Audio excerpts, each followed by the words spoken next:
हमारे व्यस्त जीवन में ईश्वर की आवाज़। प्रतिदिन हमें तैयारी की ज़रूरत है।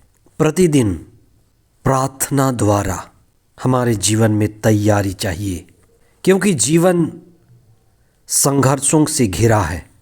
इसीलिए कहा जाता है संघर्ष ही जीवन है। रोज़ सुबह हमें तैयारी चाहिए कि हम संघर्ष के लिए तैयार रहें। हम संघर्ष में पैदा होते हैं और संघर्षों को जीतकर बड़े होते हैं।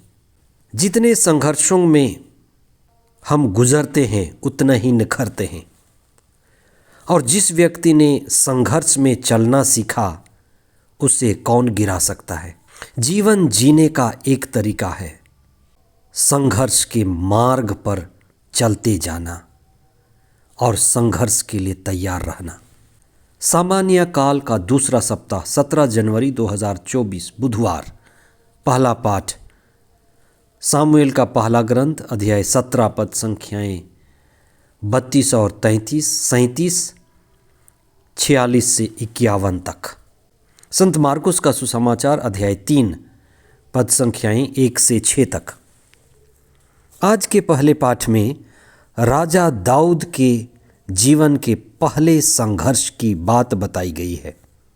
दाऊद जब राजा बना तो काफ़ी छोटा था और फिलिस्तियों के साथ लड़ाई के लिए वह सामने आया और बड़ी ही बहादुरी से उसने अपने शत्रु को मार गिराया। दाऊद वह कर दिखाया जो सामान्य लोग उस उम्र में नहीं कर सकते थे। उसकी पहली लड़ाई महाकाय राक्षस जैसे योद्धा गोलियत के साथ हुई थी। दाऊद उस समय बिल्कुल युवा था और गोलियत विशाल था, लेकिन यह बात केवल बाहरी रंग रूप, बाहरी कद-काठी, छोटे बड़े का नहीं है। ये प्रतीक है। दाऊद भी एक प्रतीक है, गोलियत दूसरा प्रतीक है।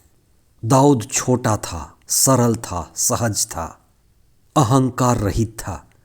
वहीं गोलियत अहंकार का प्रतीक है, जिसे अपने शरीर के विशाल होने का घमंड था, बलवान होने का घमंड था, अपनी बाहों के ताकत का घमंड था, अपनी युद्ध कला पर उसे घमंड था। वहीं राजा दाऊद ईश्वर द्वारा चुना हुआ अभिषिक्त, बड़ा ही विनम्र, सरल और सहज, ईश्वर की संगति करने वाला, सत्य की शक्ति और आत्मबल द्वारा ईश्वर के मार्ग पर चलने वाला था। इसलिए दाऊद की ओर ईश्वर था। दाऊद की ओर से ईश्वर लड़ रहा था। जो सत्य के साथ है, ईश्वर के साथ है, ईश्वर उसके साथ है। धर्मशास्त्र इस बात को स्पष्ट करती है कि दाऊद ईश्वर के साथ था। ईश्वर उसके साथ रह करके लड़ रहा था। युद्ध चाहे जीवन का हो या खेल का हो या मैदान का हो, वही जीतेगा जिसके साथ ईश्वर है, जिसके पक्ष में ईश्वर है। अपने संघर्ष के हर घड़ी ईश्वर को साथ रखें। क्या आप संघर्ष में हैं? क्या आपका परिवार संघर्ष से गुजर रहा है? क्या आपके जीवन की परिस्थितियां दाऊद की परिस्थिति के जैसे है?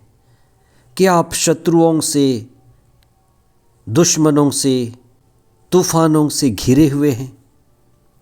आप ईश्वर की संगति करें, ईश्वर के साथ रहें, प्रार्थना करें, ईश्वर से जुड़ें, ईश्वर के साथ चलें और अपने जीवन को ऊर्जावान और बलवान बनाएं। हमारे अंदर ईश्वर की ताकत है। वास्तव में हम आत्मा हैं। आत्मा द्वारा ईश्वर से जुड़े, वही परमात्मा है और वही हमारे अंदर कार्य करेगा।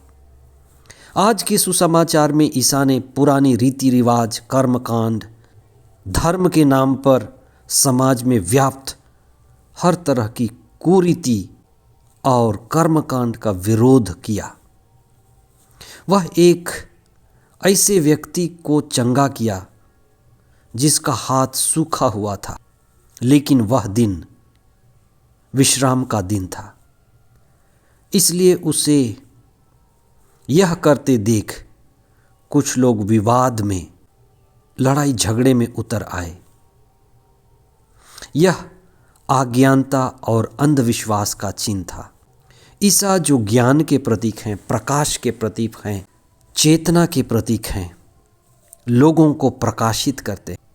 आप संत योहन के लिखे अध्याय 3 पद संख्या 19 की इस वाक्य पर चिंतन करें।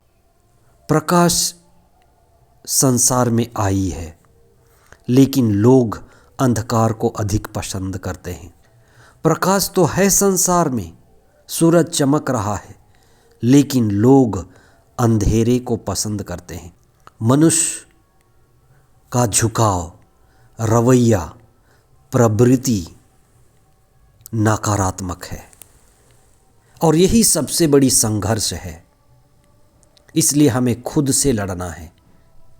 सबसे पहली लड़ाई खुद की लड़ाई, कि हमारे अंदर जितने भी नकारात्मक सोच हैं, प्रवृत्ति हैं, झुकाव हैं, मनोभाव है, उससे हमें जीतना है। आप हिम्मत न हारें। प्रतिदिन प्रार्थना द्वारा, ध्यान द्वारा प्रभु से जुड़ करके संघर्ष के लिए तैयार रहें।